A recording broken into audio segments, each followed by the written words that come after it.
Hello everyone, स्वागत है आपका आपके अपने प्यारे से नए यूट्यूब चैनल ओजस्वी की पाठशाला पर। कैसे हैं आप सब? आई होप आप सभी एकदम मस्त होंगे और आपकी तैयारी अच्छी चल रही होगी, ऐसी हम उम्मीद करते हैं। और अगर आप तैयारी नहीं कर रहे हैं तो प्लीज़ आप अपनी तैयारी को अच्छे तरीके से करना स्टार्ट कर दीजिए, क्योंकि अब आपके लिए जो समय है वो बहुत ही कीमती है। क्योंकि अब अगर आपने लापरवाही की तो डेफिनेटली आपको एग्ज़ाम की प्रिपरेशन करने में बहुत मुश्किलें होंगी, है ना?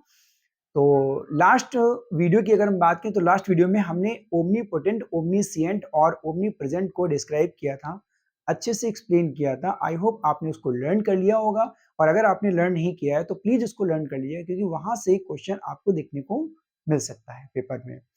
आज के वीडियो की अगर हम बात करें तो वोकैब सेक्शन में जो वन वर्ड सब्स्टिट्यूशन है, इसमें करीब करीब हम 50 वन वर्ड सब्स्टिट्यूशन को डिस्कस करेंगे, और डेफिनेटली आपको एग्जाम में उसी में से पेपर में मिलने वाला है। वन वर्ड सब्स्टिट्यूशन की अगर हम बात करें तो ये आपके सिर्फ और सिर्फ वन वर्ड ही नहीं तैयार हो रहे हैं, बल्कि यहाँ से आपका ये सिनोनिम एंटोनिम भी तैयार हो रहा है। यही वन वर्ड जो है वो कन्वर्ट होते हैं कभी सिनोनिम में और कभी एंटोनिम में। ठीक है, तो एक तरीके से आपकी वोकैब स्ट्रांग हो रही है, इसलिए इनको अच्छे से लर्न कीजिए, सीखिए इनको। और यहाँ पर जो भी हम वन वर्ड सब्स्टिट्यूशन डिस्कस करने वाले हैं वो सारे के सारे आपके प्रीवियस ईयर में पूछे जा चुके हैं, मतलब पिछले सालों में एग्जाम में आ चुके हैं, बोर्ड एग्जाम में। विद्या क्वेश्चन बैंक जो है, क्योंकि कई बार आपके कई सारे बच्चे जो है विद्या क्वेश्चन बैंक और अवतार से प्रिपरेशन कर रहे हैं, तो वन वर्ड सब्स्टिट्यूशन हमने जो है वहीं से लिए हुए विद्या क्वेश्चन बैंक से, ताकि आप अगर उससे पढ़ रहे हैं तो आपको उसकी एक्सप्लेनेशन भी समझ में आ जाए। तो without wasting any time start करते हैं आज का वीडियो और देखते हैं 15 इंपॉर्टेंट वन वर्ड सब्स्टिट्यूशन। सबसे पहला है हमारा अ person who does not believe in God, यानी कि एक ऐसा व्यक्ति जो ईश्वर में विश्वास नहीं रखता है, जो ईश्वर पर भरोसा नहीं रखता है, उसे हम क्या कहते हैं? अथीस्ट कहते हैं। देखिए 2011 और 13 में पूछा गया है, इससे भी ज्यादा पूछा गया है, विद्या क्वेश्चन बैंक में दिया नहीं है, बट ये पूछा गया है, तो उसे हम क्या कहते हैं? अथीस्ट कहते हैं। नंबर 2 है a person who believes in God, भाई एक ऐसा व्यक्ति जो ईश्वर में विश्वास रखता है। अगर कोई ऐसा है जो विश्वास नहीं रखने वाला है, तो कोई ऐसा भी है जो विश्वास रखने वाला है। तो जो विश्वास रखने वाला है उसको हम थीस्ट कहते हैं।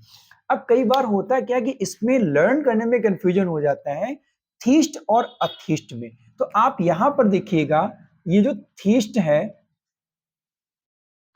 ये जो थीस्ट है, ये ईश्वर पर विश्वास रखने वाला है, और इसके पहले जो प्रफिक्स लगा है ए, ये जब भी किसी भी वर्ड से पहले लग जाएगा तो ये हमेशा निगेटिव मीनिंग देगा।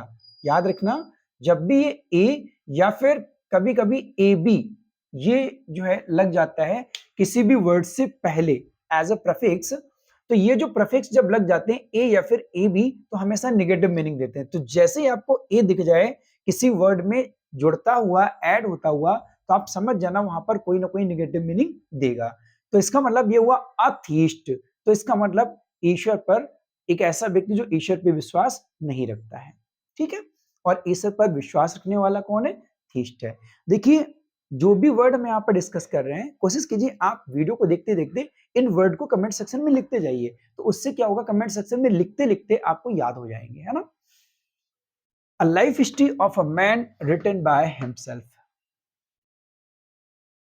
A life history of a man written by himself, यानी कि कोई एक ऐसा व्यक्ति जिसकी जो लाइफ हिस्ट्री है वो खुद अपने आप लिखी जा रही है। मतलब कि जो अपने बारे में, यानी कि जो अपने बारे में लाइफ हिस्ट्री को लिखे, है ना, जो अपने बारे में लाइफ हिस्ट्री को लिखे, उसे क्या कहेंगे? ऑटोबायोग्राफी कहेंगे, जिसको हम हिंदी में क्या कहते हैं? आत्मकथा कहते हैं। इट मीन्स अगर हम बात करें तो जो जीवन शैली है, जीवन की जो कहानी है, खुद के बारे में जीवन की कहानी को लिखना, कोई लेखक है, कोई व्यक्ति है, अगर वो अपनी लाइफ हिस्ट्री लिखता है, अपनी लाइफ की लाइफ हिस्ट्री का कोई एक पल लिखता है या अपनी पूरी लाइफ हिस्ट्री को लिखता है, तो उसे हम क्या कहते हैं? उसको ऑटोबायोग्राफी कहते हैं। देखो ये ऑटो वर्ड कवर कर लो, जहां पर भी ऑटो आ जाएगा ना, तो ऑटो का मतलब यहाँ पर क्या हो जाता है? सेल्फ हो जाता है। और अगर हम बायो की बात करें, बायोग्राफी की बात करें, तो ये भाई क्या हो जाती है? जीवनी हो जाती है। ठीक है, तो सेल्फ की जीवनी, ऑटो मतलब सेल्फ और बायोग्राफी मतलब जीवनी। तो सेल्फ की जीवनी मतलब खुद की जीवनी, राइट? अगर ऑटोबायोग्राफी है तो आप बायोग्राफी को भी याद कर लीजिए। बायोग्राफी क्या हो जाएगी? जीवनी हो जाएगी। ये क्या होती है? किसी भी व्यक्ति की जीवनी लिखना, किसी भी व्यक्ति की लाइफ हिस्ट्री के बारे में लिखना बायोग्राफी कहलाती है, लेकिन खुद की लाइफ हिस्ट्री के बारे में लिखना क्या कहलाती है? ऑटोबायोग्राफी कहलाती है। नेक्स्ट क्वेश्चन की अगर हम बात करें तो यहाँ one who has infinite power. मैंने लास्ट टाइम डिस्कस किया था ओमनीपोटेंट, ओमनीसिएंट और ओमनीप्रेजेंट। देखिए वही यहाँ पर आ गया है, one who has infinite power, वो जिसमें अनंत पावर होती है, अनंत शक्ति होती है ना, अपार ताकत होती है, उसे क्या कहते हैं? उसे भाई हम कहते हैं ऑलमाइटी। क्या कहते हैं? ऑलमाइटी, जो हमारा क्या कहलाता है? ओमनीपोटेंट कहलाता है। अब देखो इस वन वर्ड से आपको क्या मिल गया? एक सिनोनिम भी मिल गया, यानी कि ओमनीपोटेंट और ऑलमाइटी क्या है? दोनों सेम है। ओमनीपोटेंट का मतलब भी सर्वशक्तिमान होता है और ऑलमाइटी का मतलब भी सर्वशक्तिमान होता है। ये भी आपका 2018 और 19 में पूछा गया है। मेरे साथ साथ आप कमेंट सेक्शन में लिखते चलिए ताकि आपको लर्न हो जाए। Alliance due to a wife from her husband on separation. भाई ये तो मालूम ही होगा जहां तक, इसलिए मैं कह रहा हूं क्योंकि बहुत सारे बच्चे क्या करते हैं, प्रोग्राम्स देखते हैं। आजकल घरों में बहुत सारे जो है प्रोग्राम्स चलते हैं टीवी पे, तो उन प्रोग्राम्स में अक्सर इस वर्ड का यूज किया जाता है जो हम आपको यहाँ पर बताने जा रहे हैं। Allowance due to wife from her husband on separation. भाई एक ऐसी अलाउंस जो है जब हस्बैंड और वाइफ में सेपरेशन होता है, लीगली कानूनी तौर पर जब उसमें अलगाव होता है ना, जब उनका तलाक होता है, तो क्या होता है कि एक कोर्ट के द्वारा मनी निर्धारित की जाती है, पैसा निर्धारित किया जाता है, जो किसी भी हस्बैंड को क्या करना पड़ता है? वाइफ को देना पड़ता है। तो उसके लिए हम वर्ड जो यूज करते हैं उसको एलिमनी बोलते हैं। ठीक है ना, एलिमनी, है ना।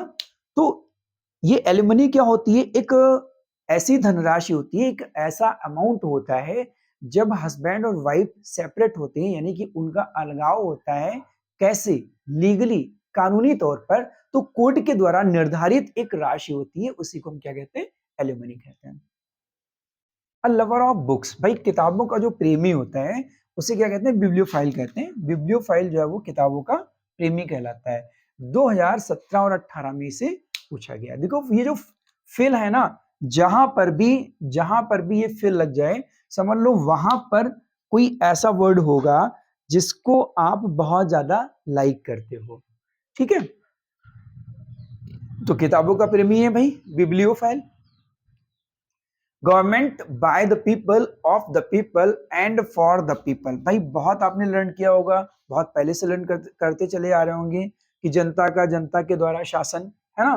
तो क्या कहलाता है? डेमोक्रेसी कहलाता है। ठीक है, देखो समझ लो, डेमो का मतलब होता है पीपल और क्रेसी का मतलब होता है रूलिंग। ठीक है भाई, जनता के द्वारा जनता का शासन, भाई पब्लिक ही जो है किसी गवर्नमेंट को चुनती है, किसी सत्ता को चुनती है, यानी कि हम और आप मिलकर के जब वोट देते हैं तभी क्या होता है? हम अपने प्रतिनिधि को चुनते हैं, है ना, हम अपने नेता को चुनते हैं। तो जो ऐसी रूलिंग होती है, ऐसा जो सिस्टम होता है, वो क्या कहलाती है? डेमोक्रेसी कहलाती है। राइट, इससे रिलेटेड हमने वीडियो अपने पुराने वाले चैनल पर डाले थे, पर चैनल हमारा वापस नहीं आ पाया। लेकिन आप बिल्कुल परेशान मत होइए, इस वीडियो पर, इस चैनल पर भी आपको जितने भी ऐसे वन वर्ड थे वो सारे के सारे आपको टॉपिक वाइज भी मिलेंगे। तब तक आप इनको लर्न करते रहिए, क्योंकि ये आपके द मोस्ट फ्रीक्वेंट क्वेश्चन है, सबसे ज्यादा बार बार पूछे जाने वाले क्वेश्चन है, इंपॉर्टेंट क्वेश्चन है। ठीक है, फिर आगे बढ़ते हैं। Legal end of a marriage. भाई कोई शादी है, उसका लीगली एंड हो जाना, है ना, उसका लीगली एंड हो जाना, कानूनी तौर पर खत्म हो जाना, यानी कि वैवाहिक रिश्ते का कानूनी तौर पर खत्म हो जाना। अभी आपने पढ़ा था एलिमनी। एलिमनी कब मिलती है भैया? एलिमनी तभी दी जाती है जब क्या होता है? रिलेशनशिप टूट जाती है। तो उसको हम क्या कहते हैं भाई? उसको कहते हैं डाइवोर्स, तलाक। ये भी पता होगा आपको, आई थिंक 2020 में पूछा गया है, इंपॉर्टेंट है। अगर ये इंपॉर्टेंट है तो आप एलिमनी को भी याद रखिएगा, ये भी इंपॉर्टेंट है। People living at the same time, people living at the same time, भाई लोग लिविंग यानी कि रह रहे हैं एट द सेम टाइम, एक ही समय में। देखिए इसको लर्न करने के लिए आपको एक बहुत अच्छा एग्जांपल देते हैं। जैसे क्या होता है, जो कवि होते हैं, कई बार आपने हिंदी में पढ़ा होगा कि उनके समकालीन कवि थे। तो समकालीन का मतलब क्या हुआ? समकालीन का मतलब ये हुआ कि कोई कवि है और उन्हीं के टाइम का दूसरा कवि, ठीक है? कोई लेखक या कोई कवि या कोई भी व्यक्ति है जो उन्हीं के समय में, मतलब जैसे कि हम हैं और हमारे समय का हमारा दोस्त, ठीक है ना? तो वो क्या कहलाता है? समकालीन कहलाता है। उसी को हम क्या कहते हैं? कंटेम्परेरी कहते हैं, ठीक है? A person who leaves his own country to live another country, भाई एक ऐसा व्यक्ति जो अपना देश छोड़ देता है to live in another country, किसी दूसरे देश में जाने के लिए, किसी दूसरे देश में यानी कि अन्य देश में जाने के लिए जो है कोई व्यक्ति जो है वो अपना कंट्री छोड़ देता है, उसे हम क्या कहते हैं? उसे हम एमिग्रेंट कहते हैं। भाई बहुत इंपॉर्टेंट क्वेश्चन है ये एमिग्रेंट, और यहाँ बहुत ज्यादा कंफ्यूजन होता है। अभी भी अगर आपके एग्जाम में कई बार ये क्वेश्चन देखने को मिल रहा है तो आप डेफिनेटली कंफ्यूज हो जाते हैं, लेकिन आज से और अभी से आपको बिल्कुल भी यहाँ पर कंफ्यूजन नहीं होना है। देखो एमिग्रेंट क्या होता है? कोई एक ऐसा व्यक्ति जो अपना देश छोड़ करके किसी दूसरे देश में चला जाता है, वो क्या कहलाता है? एमिग्रेंट कहलाता है। और इसी का एक और दूसरा होता है इमिग्रेंट, ठीक है? इमिग्रेंट होता है। तो जो इमिग्रेंट है वो क्या होता है? देखो इमिग्रेंट की अगर हम बात करें तो इमिग्रेंट हम उसे कहते हैं जो कोई भी व्यक्ति किसी देश से आकर के किसी अन्य देश में परमानेंटली सेटल हो जाता है, रहने लगता है, ठीक है? स्थायी रूप से वो वहां पर अपनी जगह बना लेता है, वो इमिग्रेंट कहलाता है। इम्मी को याद रखना भैया, इम्मी परमानेंट सेटलमेंट है, इम्मी जो है वो परमानेंट सेटलमेंट है। और ये व्यक्ति जो है कोई भी अपना देश जब छोड़ करके किसी दूसरे देश में चला जाता है तो हो सकता है उसका पर्पस वहां पर कुछ काम करने का हो, स्टडी करने का हो या कुछ और करने का हो, तो वो क्या कहलाएगा? इमिग्रेंट कहलाएगा। लेकिन मान लीजिए किसी अमेरिका से कोई बंदा आया और इंडिया में आकर के परमानेंटली सेटल हो गया, उसने यहाँ की सिटीजनशिप ले ली, या फिर भारत का कोई व्यक्ति अमेरिका चला गया और वहां जाकर के उसने वहां की सिटीजनशिप ले ली, नागरिकता ले ली, वो वहां पर परमानेंटली रहने लगा, उसने अपनी फैमिली वहां पर सेटल कर ली, घर वर बना लिया, सेटलमेंट कर लिया, तो वो इमिग्रेंट कहलाएगा, ठीक है? राइट? तो ये एमिग्रेंट और इमिग्रेंट दोनों को याद रखना, क्योंकि ये एग्जाम में जब भी आएंगे तो दो के दोनों ही पूछे जाएंगे, याद रखना। उसके बाद में अगर हम नेक्स्ट वन वर्ड की बात करें तो a disease which spreads over a huge area, भाई बहुत इंपॉर्टेंट है ये भी। एक ऐसी डिसीज, ऐसी बीमारी जो फैलती है ओवर अ ह्यूज एरिया, मतलब एक जो है एक विशाल क्षेत्र में, एक सीमित दायरे में, एक बड़े से सीमित दायरे में कोई ऐसी बीमारी जो फैलती है, आउटब्रेक होती है ना, फैलती है, उसे हम क्या कहते हैं? उसे हम एपिडेमिक कहते हैं। अगर हम एपिडेमिक की बात करें तो इसके बाद एक दूसरा वर्ड आपको मिल जाता है एपिडेमिक के लिए, पेंडेमिक, ठीक है? पेंडेमिक की बात करें तो एपिडेमिक भी महामारी होती है और पेंडेमिक भी महामारी होती है। अब एपिडेमिक और पेंडेमिक में अंतर जान लीजिए। देखो एपिडेमिक क्या होता है? एपिडेमिक एक लिमिटेड दायरा है, सीमित दायरा है, और इसमें जो महामारी फैलती है वो धीरे धीरे फैलती है ना, सीमित क्षेत्र होगा। लेकिन पेंडेमिक की अगर बात करें तो ये बड़ा फास्टली, तेजी से फैलती है और ये एक बहुत बड़े दायरे में फैल जाती है। जब ये किसी बहुत बड़े दायरे में फैल जाती है तभी इसको डब्ल्यू के द्वारा इसे पेंडेमिक डिक्लेयर कर दिया जाता है, ठीक है? जैसे अगर हम बात करें तो कोविड की, कोविड कितनी जल्दी चाइना में शुरू हुआ और फिर वहां से कितनी जल्दी जो है 3-4 महीनों में, 2-3-4 महीनों में क्या हुआ कि पूरी दुनिया में धीरे धीरे हर देश में फैल गई। तो इसलिए इसको क्या हुआ, हमारे यहाँ क्या कर दिया गया था? इसको पेंडेमिक डिक्लेयर कर दिया गया था। और जब ये धीरे धीरे किसी पर्टिकुलर क्षेत्र में जब तक वो फैल रही है तब वो क्या कहलाएगी? एपिडेमिक कहलाएगी। लेकिन जब ये बड़ा दायरा ले लेगी, एक बहुत बड़ा रूप ले लेगी, तो ये क्या कहलाएगी? पेंडेमिक कहलाएगी, ठीक है? नेक्स्ट क्वेश्चन की बात करें, a person who is unable to pay his डेब्ट, एक ऐसा व्यक्ति जो कर्ज को अदा करने में असमर्थ होता है, तो वो क्या कहलाता है? इंसॉल्वेंट कहलाता है। और इंसॉल्वेंट के अगर हम सिनोनिम की बात करें तो इसके लिए एक और वर्ड यूज कर लिया जाता है, बैंकक्रप्ट। ठीक है, तो चाहे आप ये पेपर में इंसॉल्वेंट भी पूछ सकता है या फिर उसमें ऑप्शन में आपको इंसॉल्वेंट ना दे करके आपको बैंकरप्ट भी दे सकता है। A person who can't read and right, एक ऐसा व्यक्ति जो भाई पढ़ नहीं सकता है और लिख नहीं सकता है। अरे भैया सभी जानते होंगे, जो पढ़ नहीं सकता है लिख नहीं सकता तो वो क्या कहलाएगा? इलिटरेट कहलाएगा, है ना? इलिटरेट कहलाएगा। ILLITERATE, इसकी कई बार लोग स्पेलिंग गलत कर देते हैं तो ध्यान रखिएगा। इसीलिए मैं कह रहा हूं कमेंट सेक्शन में आप लिखते जाइएगा तो आपको स्पेलिंग की भी प्रैक्टिस हो जाएगी। एक ऐसा व्यक्ति जो पढ़ नहीं सकता है लिख नहीं सकता तो वो क्या कहलाता है? इलिटरेट कहलाता है। 2012 15 16 में देखिए लगातार पूछा जा रहा है। अगर यहां से नॉट हटा दिया जाए, जो पढ़ लिख सकता है तो वो क्या हो जाएगा? वो लिटरेट हो जाएगा, शिक्षित हो जाएगा भाई। और जो पढ़ लिख नहीं सकता है यानी कि वो शिक्षित है।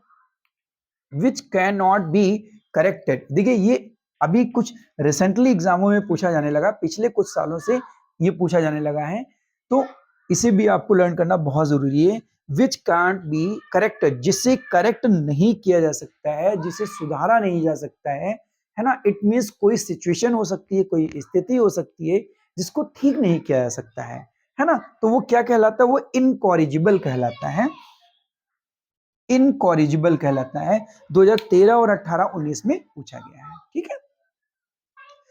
A person who is proficient in many languages, एक ऐसा व्यक्ति जो कई सारी भाषाओं में प्रोफिशिएंट है, यानी कि बेहतर है, जो कई सारी भाषाओं में बेहतर है, जो कई सारी भाषाओं का जानकार है, जो कई सारी भाषाएं जानता है, उसे हम क्या कहते हैं? लिंग्विस्ट कहते हैं, ठीक है। क्या कहते हैं उसे? लिंग्विस्ट कहते हैं। स्पेलिंग एक बार सही कर लीजिएगा, LINGUIST, ठीक है। तो एक बार फिर से रिपीट कर लेते हैं। अथीस्ट हो गया आपका, एक ऐसा व्यक्ति जो ईश्वर में विश्वास नहीं रखता है। एक ऐसा व्यक्ति जो भगवान पर भरोसा रखता है, थीस्ट कहलाता है। खुद की लाइफ हिस्ट्री के बारे में लिखना ऑटोबायोग्राफी होती है, और किसी की भी लाइफ हिस्ट्री को लिखना बायोग्राफी कहलाती है। और एक ऐसा वह जिसमें असीम पावर होती है तो वो ऑलमाइटी होगा, या फिर हम उसको ओमनीपोटेंट कहेंगे, है ना। अलावेंस जो सेपरेशन में दिया जाता है उसको एलिमनी कहते हैं। जो लवर ऑफ बुक्स होता है वो बिब्लियोफिल होता है। गवर्नमेंट बाय द पीपल, है ना, तो वो क्या कहलाएगा? डेमोक्रेसी कहलाएगी। और लीगली एंड ऑफ मैरिज, कानूनी तौर पर जो शादीशुदा जो रिलेशनशिप है जो खत्म हो जाती है उसको क्या कहते हैं? डाइवोर्स कहते हैं। और कंटेम्परेरी समकालीन कहलाता है। A person who lives his own country to live another country, emigrant कहलाएगा।